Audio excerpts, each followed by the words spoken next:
नमस्कार दोस्तों।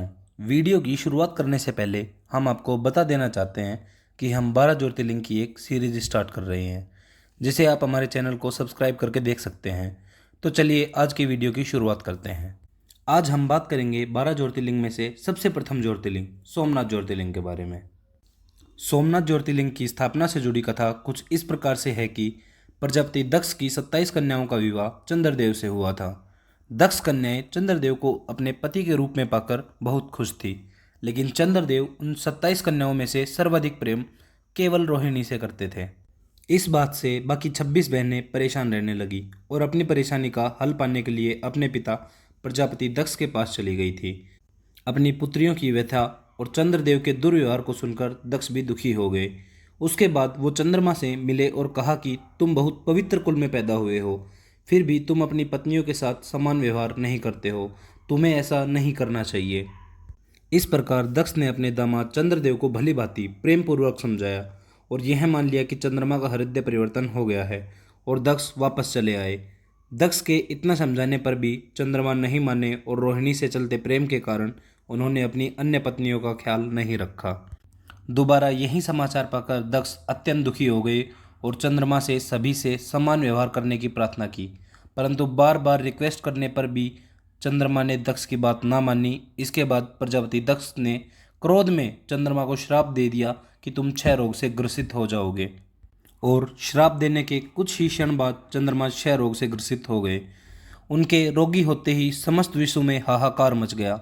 सभी देवगण तथा ऋषिगण भी परेशान हो गए और सहायता के लिए सभी देवगण ब्रह्मा जी के पास गए। ब्रह्मा जी ने कहा कि जो हो गया है उसे तो भुगतना ही है, क्योंकि दक्ष के निश्चय को बदला नहीं जा सकता है।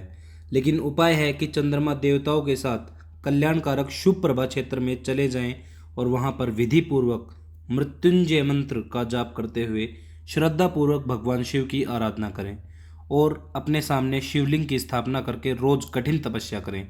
और जिस दिन भगवान शिव इनके तपस्या से प्रसन्न हो जाएंगे, तब भगवान शिव इनको क्षय रोग से मुक्त कर देंगे। ब्रह्मा जी की आज्ञा को स्वीकार कर चंद्रदेव देवों के साथ प्रभा क्षेत्र में पहुंच गए और वहां पर वे मृत्युंजय मंत्र का जाप तथा भगवान शिव की आराधना करने लगे। 6 माह तक उन्होंने कठिन तप किया तथा 10 करोड़ बार मृत्युंजय मंत्र का जाप किया और भगवान शिव प्रसन्न होकर प्रकट हुए और चंद्रमा को वर मांगने को कहा। तब चंद्रमा ने कहा कि प्रभु, आप मेरे सभी अपराधों को माफ़ कर दीजिए और मेरे शरीर से क्षय रोग को दूर कर दीजिए।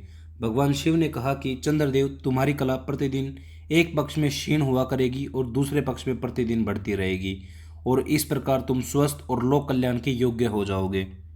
तब उन्होंने भक्ति भाव से शिव की स्तुति की। ऐसी स्थिति में निराकार शिव उनकी अपार भक्ति को देखकर लिंग रूप में प्रकट हुए और संसार में सोमनाथ ज्योतिर्लिंग के नाम से प्रसिद्ध हुए।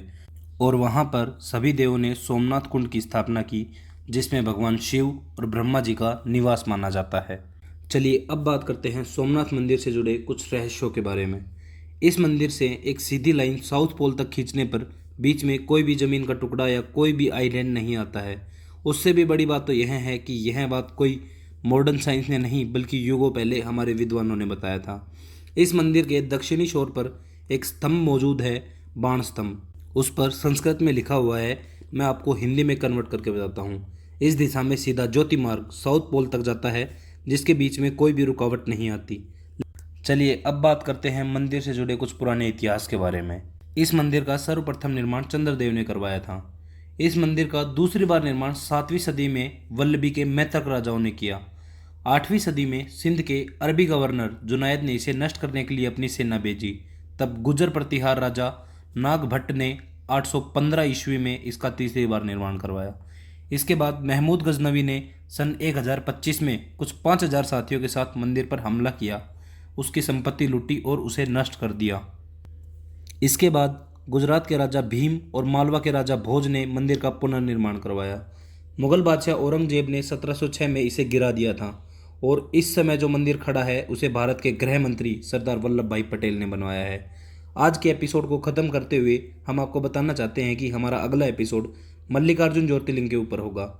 ऐसे ही और वीडियोस के लिए चैनल से जुड़े रहिए और सब्सक्राइब करना ना भूलें। जय भोले बाबा।